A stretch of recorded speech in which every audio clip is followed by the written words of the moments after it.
demonstrating the fifth proposition, namely that God's attributes, promises, and providences are prepared for the security of his people in the greatest distresses that can befall them in the world. Having more briefly dispatched the foregoing preliminary propositions, it remains that we now more fully open this fifth proposition, which contains the main subject matter of this discourse. Here, therefore, our meditations must fix and abide. And truly such is the deliciousness of the subject to spiritual hearts that I judge it wholly needless to offer any other motive, besides itself to engage your affections. Let us therefore view our chambers and see how well God has provided for his children in all the distresses that befall them in this world. It is our Father's voice that calls to us, "Come, my people, enter thou into thy chambers." And, first, chamber which comes to be opened as a refuge to distressed believers in a stormy day is that most secure and safe attribute of divine power.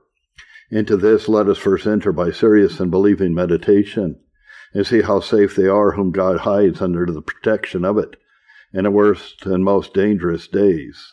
In opening this attribute, we shall consider it in its own nature and properties, with respect to the promises, as it is actuated by providence in the behalf of distressed saints, and then give you a comfortable prospect of their safe and happy condition, who take up their lodgings by faith in this attribute of God.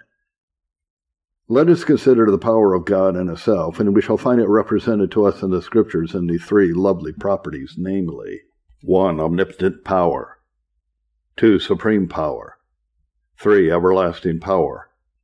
Is an omnipotent and all-sufficient power which has no bounds or limits with the pleasure and will of God, Daniel 4:34 and 35. He does according to his will in the armies of heaven, and among the inhabitants of the earth, and none can stay his hand or say to him, "What dost thou?" Psalm 135, verse 6. Whatsoever the Lord pleased, that did he, in heaven and in earth, in the seas and in all deep places. You see, divine pleasure is the only rule according to which divine power exerts itself in the world. We are not therefore to limit and restrain it in our narrow and shallow thoughts, and to think in this or in that. The power of God may help or secure us, but to believe that he is able to do exceeding abundantly above all that we can ask or think. Thus those worthies in Daniel 3, verse 17, by faith, exalted the power of God above the order and common rule of second causes. Our God whom we serve is able to deliver us from the burning fiery furnace, and he will deliver us out of thine hand, O King. Their faith rests in itself upon the omnipotent power of God, expecting deliverance from it in an extraordinary way. It is true, this is no standing rule for our faith ordinarily to work by, nor have we ground to expect such miraculous salvations. Yet when extraordinary difficulties press us, and the common ways and means of deliverance are shut up, we ought by faith to exalt the omnipotency of God by ascribing the glory of it to him, and leave ourselves to his good pleasure without straightening or narrowing his almighty power, according to the mold of our poor, low thoughts and apprehensions of it.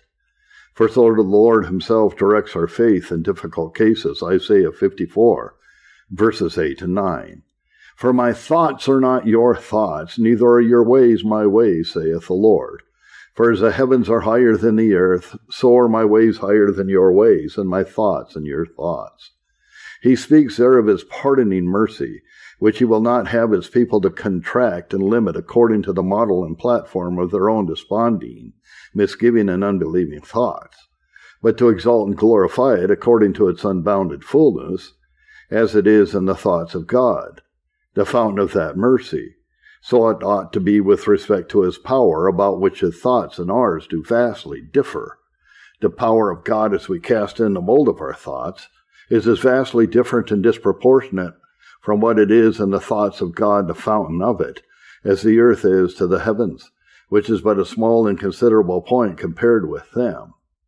Number 2, the power of God is the supreme and sovereign power, from which all creature power is derived, and by which it is overruled, restrained, and limited at his pleasure. Nebuchadnezzar was a great monarch. He ruled over other kings, yet he held his kingdom from God. It was God that placed not only the crown upon his head, but his head upon his shoulders. Daniel 2, verse 37. Thou, O king, art a king of kings, for the God of heaven has given you a kingdom, power, and strength, and glory.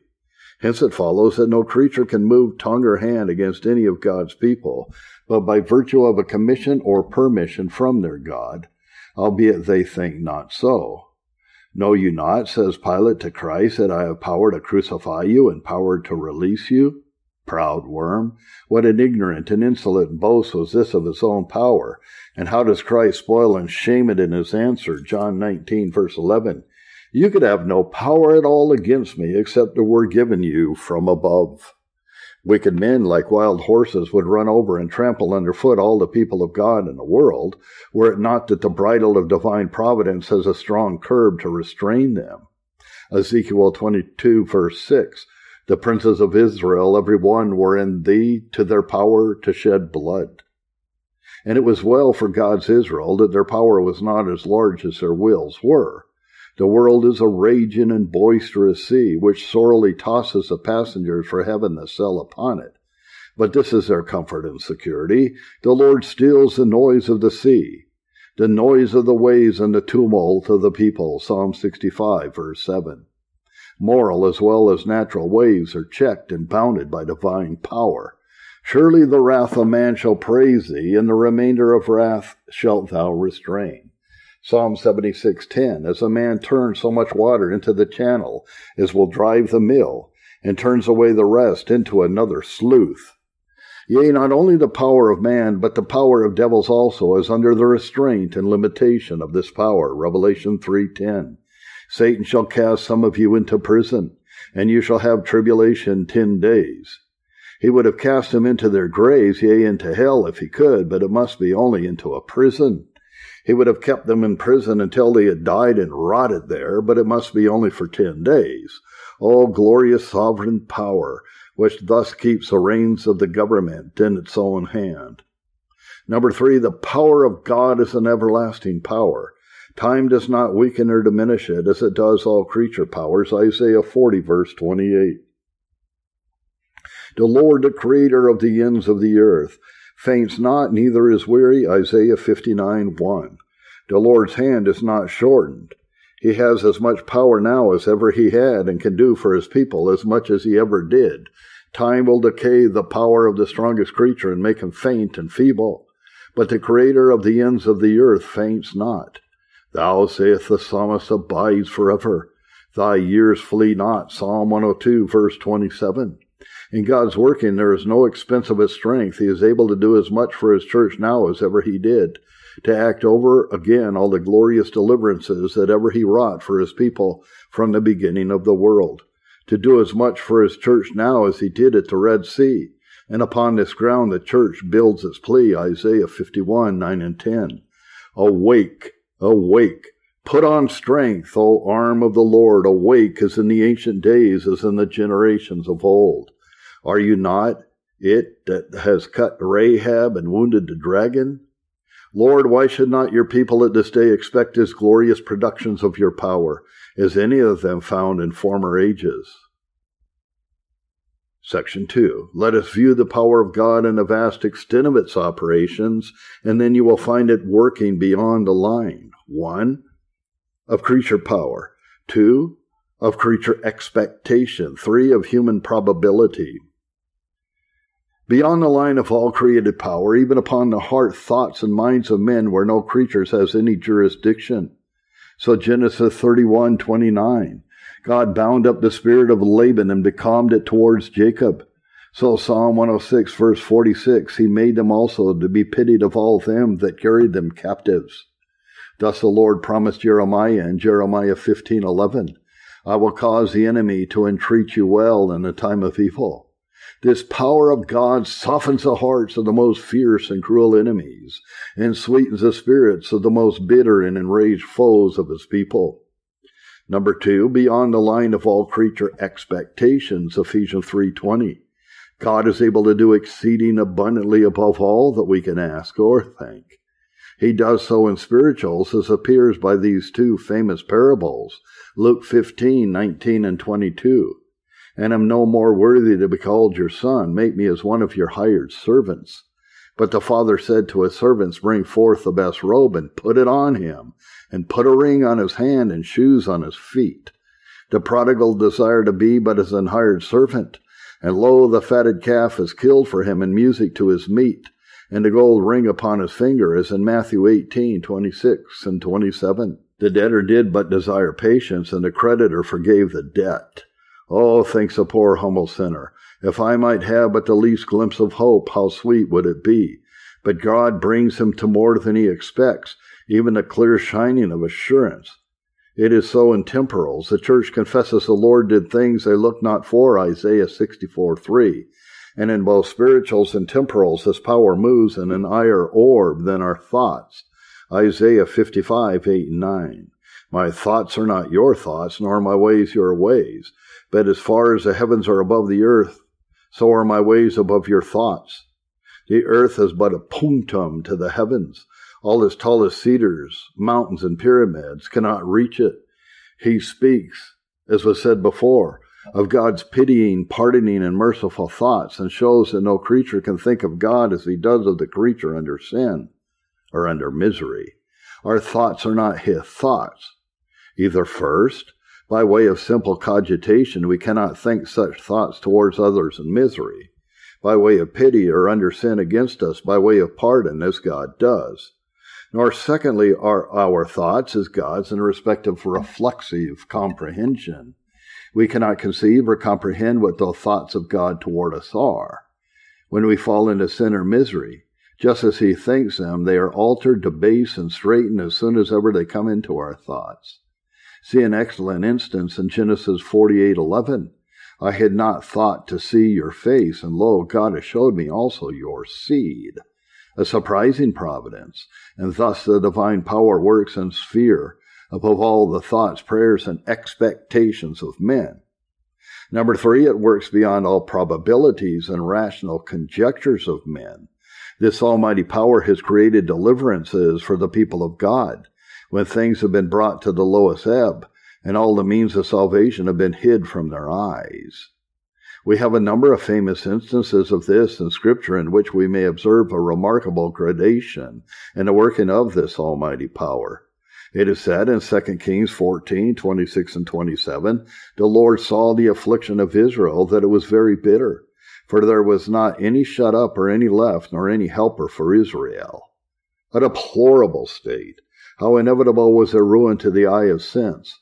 Well might it be called a bitter affliction, yet from the immediate power arose for them a sweet and unexpected salvation. And if we look into 2 Corinthians 1:9 and 10, we shall find the apostles and choicest Christians of those times giving up themselves as lost men, all ways of escaping being quite out of sight. For so much those words signify the sentence of death in ourselves, i.e., we yielded ourselves for dead men. But though they were sentenced to death, yea, though they sentenced themselves, this power, which wrought above all their thoughts and rational conjectures, reprieved them. And yet one step further, in Ezekiel 37:4-7, the people of God are there represented as actually dead, yea, as in their graves, yea, as rotted in their graves, and their very bones dry, like those that are dead of old, so utterly improbable was their recovery.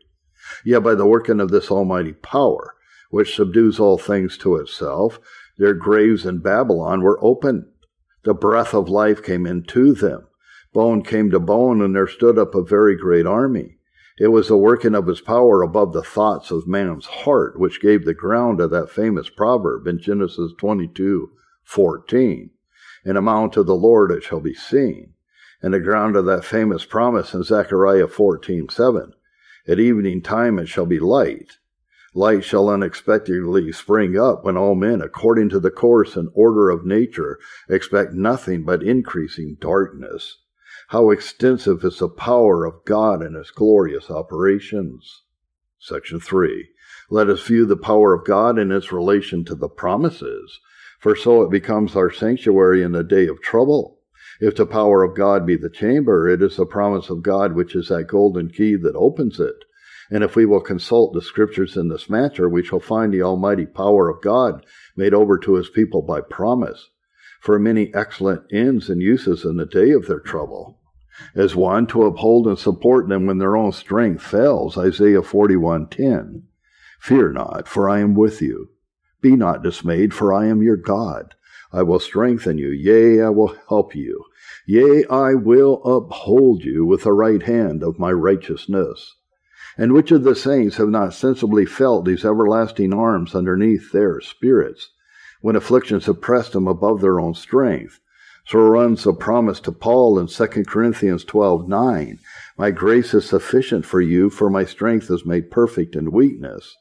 It is made known in your weakness. Our weakness adds nothing to God's power. It does not make his power perfect, but it has a better advantage of its discovery, and puts forth itself more signally and conspicuously in our weakness, as the stars which never shine so glorious as in the darkest night. Number 2, to preserve them in all their dangers, to which they lie exposed in soul and body. 1 Peter 1:5. You are kept, says the apostle, by the mighty power of God. Kept as in a garrison. This is our arm every morning, as it is in Isaiah 33:2. O Lord, be gracious to us. We have waited for you. Be thou our arm every morning, our salvation also in the time of trouble. The arm is that member which is fitted for the defense of the body, and for that end so placed by the God of nature that it may guard every part above and below it. But it's good they were bound behind our backs for any help they can give us in some cases. It is God's arm that defends us and not our own. This invisible power of God makes the saints the world's wonder. Psalm 71:7. I am as a wonder to many, but you are my strong refuge. To see the poor defenseless creatures preserved in the midst of furious enemies, that is just manner of wonder. But God being their invisible refuge, that solves the wonder. This in the power of God is by promise engaged to his people, Isaiah 27:3. I, the Lord, do keep it. I will water it every moment, lest any hurt it. I will keep it night and day. And thus they subsist in the midst of dangers and troubles as a burning bush. The emblem of the church did amidst the devouring flames, Exodus 3:3. Number 3, to deliver them out of their distresses. So runs the promise, Psalm 91:14 and 15. Because he has set his love upon me, therefore will I deliver him. I will set him on high because he has known my name. He shall call upon me, and I will answer him. I will be with him in trouble. I will deliver him and honor him. And Jeremiah 30:7, Alas, for that day is great, so that none is like it. It is even the time of Jacob's trouble, but yet he shall be saved out of it. And surely there can be no distress so great, no case of believers so forlorn, but it is easy with God to save them out of it. Are they to the eye of sense lost, as hopeless as men in the grave? Yet see Ezekiel 37:12. O my people, I will open your graves and cause you to come out of your graves and bring you into the land of Israel. And he does whatever he does easily with a word, Psalm 44:4. Thou art my king, O God. Command deliverance for Jacob.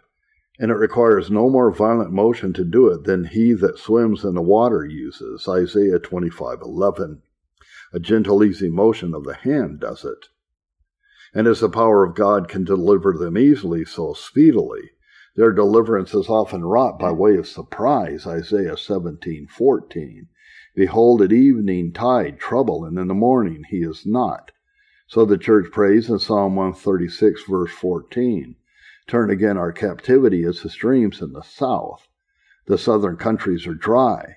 The streams there come not in a gentle and slow current, but being occasioned by violent sudden spouts of rain, they presently overthrow the country, and as soon retire. So speedily can the power of God free his people from their dangers and fears. Yea, such is the excellency of his delivering power that he can save alone without any contribution of creature aids. So Isaiah 59:16. He wondered that there was no intercessor. Therefore his hand brought salvation to him, and his righteousness sustained him. We read indeed in Judges 5:23 of help in the Lord, but that is not to express his need, but their duty. We have continual need of God, but he has no need of us. He uses instruments, but not out of necessity. His arm alone can save us, be the danger never so great or the visible means of deliverance never so remote.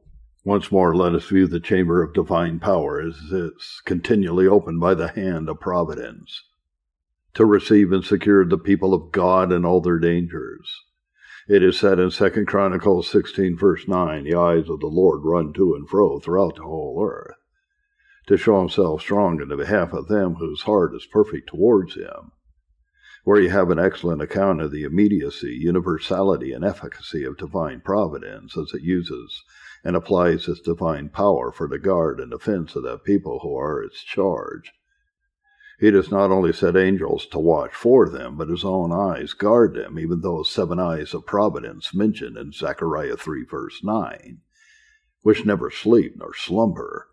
For they are said to run continually to and fro, and that not in this or that particular place only, for the service of some more eminent and excellent persons, but through the whole earth. It is an encompassing and surrounding providence which has its eye upon all whose hearts are upright. All the saints are within the line of its care and protection. The eye of providence discovers all their dangers, and its arm defends them, for he shows himself strong in their behalf.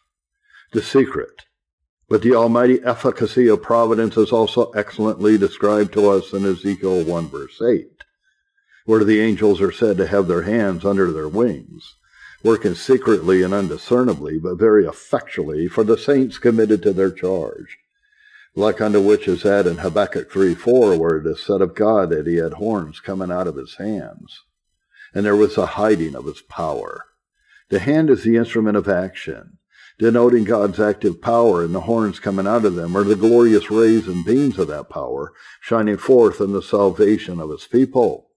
Oh, that we could sun ourselves in those cheerful and reviving beams of divine power, by considering how gloriously they have broken forth and shone out for the salvation of his people in all ages. So it did for Israel at the Red Sea in Exodus 15:6. For Jehoshaphat in that great strait in 2 Chronicles 20:12 and 15. And so in the time of Hezekiah, 2 Kings 19:3 and 7. Yea, in all ages from the beginning of the world, the saints have been sheltered under these wings of divine power, Isaiah 51:9 and 10. Thus providence has hanged and adorned this chamber of divine power with the delightful histories of the church's manifold preservations by it. Section 4. Having taken a short view of this glorious chamber of God's power, absolutely in itself and also in relation to his promises and providences, it remains now that I press and persuade all the people of God, under their fears and dangers, according to God's gracious invitation, to enter into it, shut their doors, and to behold with delight this glorious attribute working for them in all their exigencies and distresses. Enter into this chamber of divine power, all you that fear the Lord, and hide yourself there in those dangerous and distressful days.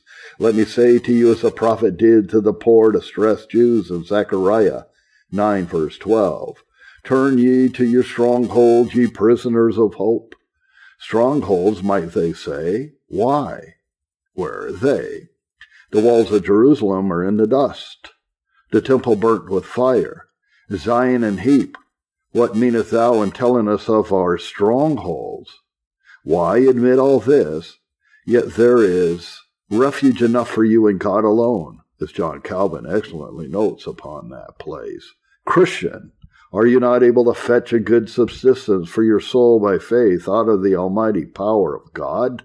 The renowned saints of old did so. Abraham, Isaac, and Jacob met with as many difficulties and plunges of trouble in their time as ever you did, or shall meet with.